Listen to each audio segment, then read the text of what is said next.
Olá a todos, o meu nome é Alan Ribeiro e você está no ADM Sem Limites, porque não existem limites para um administrador.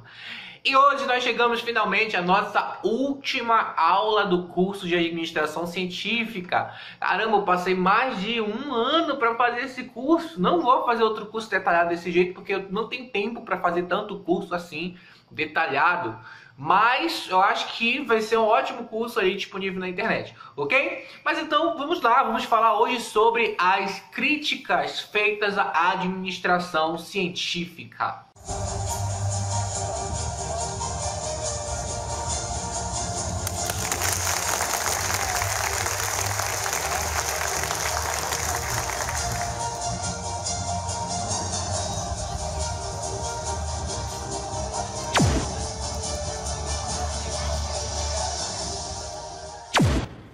Pois bem, então eu quero que você venha aqui para a nossa tela. Vamos falar sobre as críticas à administração científica, ok?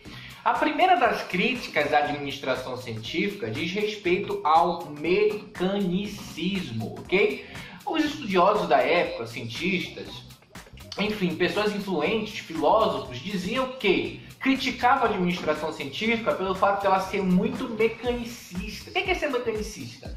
Bom, dá pouca atenção ao elemento humano, foca apenas em tarefas e trabalho, organização vista como uma máquina e o operário só age pelo incentivo financeiro.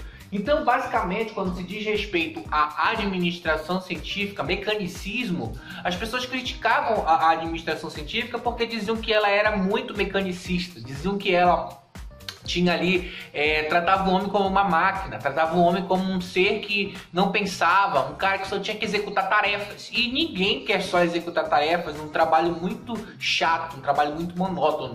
Então eles criticavam a administração científica por conta disso, ok? Já o nosso segundo ponto é a superespecialização do operário. O que significa isso? Bom, o operário, ele trabalhava de uma maneira tão especializada, tipo assim, o cara só tem que apertar parafuso, só tem que apertar parafuso, tem que apertar parafuso, e isso causava monotonia. Então eles criticavam o trabalho do operário, porque se tornava um trabalho monótono, né? Um trabalho sem sentido e sem satisfação. Então quer dizer o seguinte, o cara trabalhava, tipo, imagina o seguinte, imagina que você tem que, seu único trabalho é apertar um parafuso. E você tem que trabalhar o dia todo apertando parafuso. Como é que você vai se sentir? Você vai ficar satisfeito no trabalho? Você vai achar isso uma coisa legal, um trabalho desafiador? Claro que não. Você vai achar chato. Então, os filósofos, os críticos da época falavam também isso. Falavam que era chato, que ficava chato, monótono para o trabalhador. Essa super especialização. Outra crítica. Uma outra crítica também feita é a visão microscópica do homem. O que significa? Tá? Quer dizer, eles ignoravam que o homem era um ser social. Eles omitiam o trabalho em grupo, o desempenho humano era apenas focado nos atributos físicos. Então nós sabemos hoje que fazer parte de um grupo é uma coisa muito importante. Você pode ver isso nas redes sociais. Então naquela época isso era ignorado. O homem era visto de maneira microscópica, como se ele trabalhasse por ele mesmo, como se ele fosse um ser isolado, como se ele não tivesse participação social, não pertencesse a grupo nenhum. E a gente sabe que a gente se sente melhor, a gente se sente mais à vontade quando a gente faz parte de um grupo, seja sua família, seja seus amigos, seja os colegas de trabalho. E eles não levavam isso em consideração, então era uma crítica feita, porque na hora de estudar o trabalho do homem, na hora de estudar o operário, eles olhavam apenas para o operário, para o seu trabalho, para as suas tarefas, mas não viam que existia toda uma questão social ao redor, certo? Nossa próxima crítica à administração científica é a ausência de comprovação científica, ok? Então, havia poucas pesquisas e apreciação científica, e o foco era no como e não no porquê. O que significa isso? Apesar de chamar administração científica, não existiam realmente comprovações científicas de que aqueles métodos funcionavam.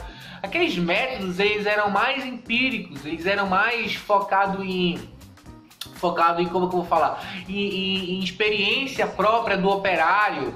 E aí eles pegavam aquilo ali, olhavam com base na observação e tentavam ali fazer a melhor maneira de trabalhar. Mas isso não significava que aquilo realmente era uma metodologia científica.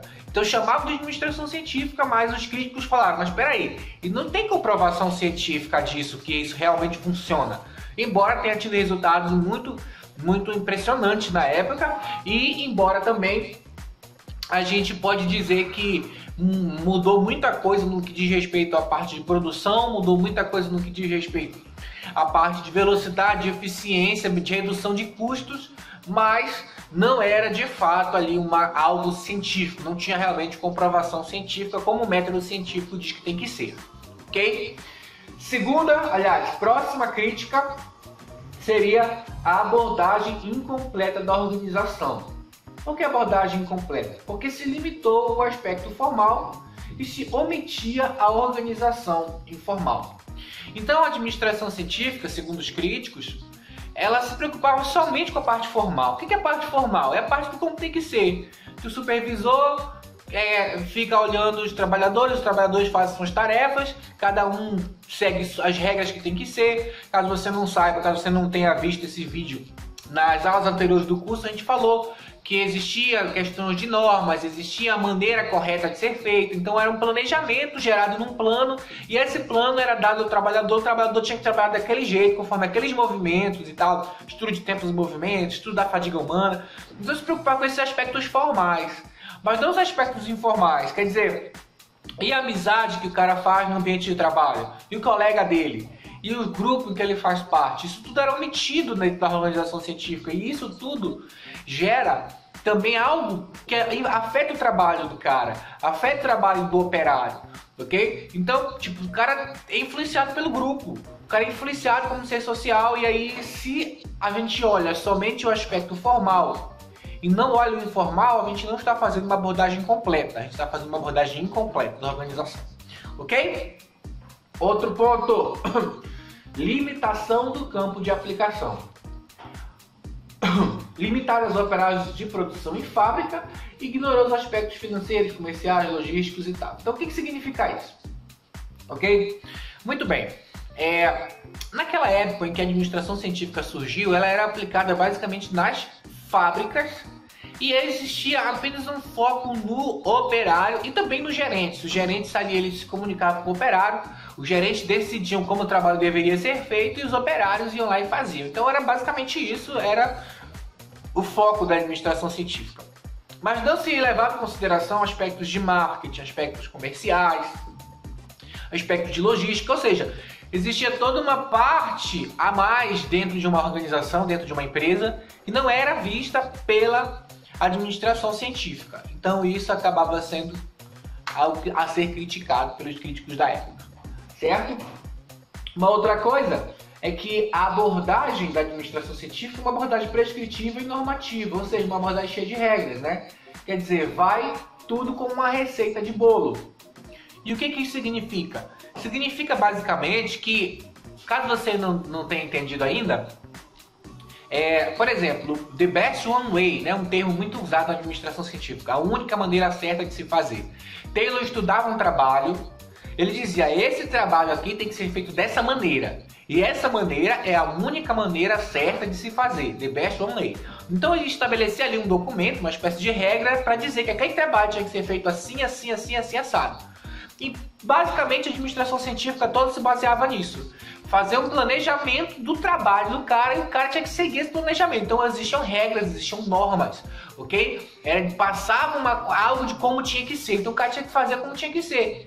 E essa abordagem meio que era uma receita de bolo, você recebia uma receita de como você tinha que fazer o seu trabalho. Só que, dependendo de certas situações, essa receita podia não dar certo. A vida não é uma receita de bolo. O trabalho não é uma receita de bolo. Quer dizer, você está fazendo o seu trabalho, acontece alguma coisa, acontece um acidente, uma peça sai do caminho, alguma coisa, enfim. Como é que você vai agir se você sempre tiver uma receita achando que vai ser sempre daquela forma? Nunca vai ser sempre de uma forma só. E isso acabou sendo criticado ali pelos críticos da época da administração científica. Ok?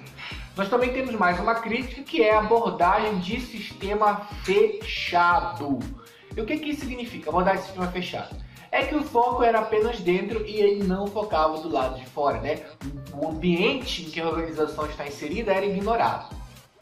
Hoje nós sabemos o seguinte, nós sabemos que a organização, ela não é um sistema fechado. Quer dizer, eu não posso observar uma organização, uma empresa, olhando só para dentro dela, só porque acontece dentro dela, que era o caso da administração científica.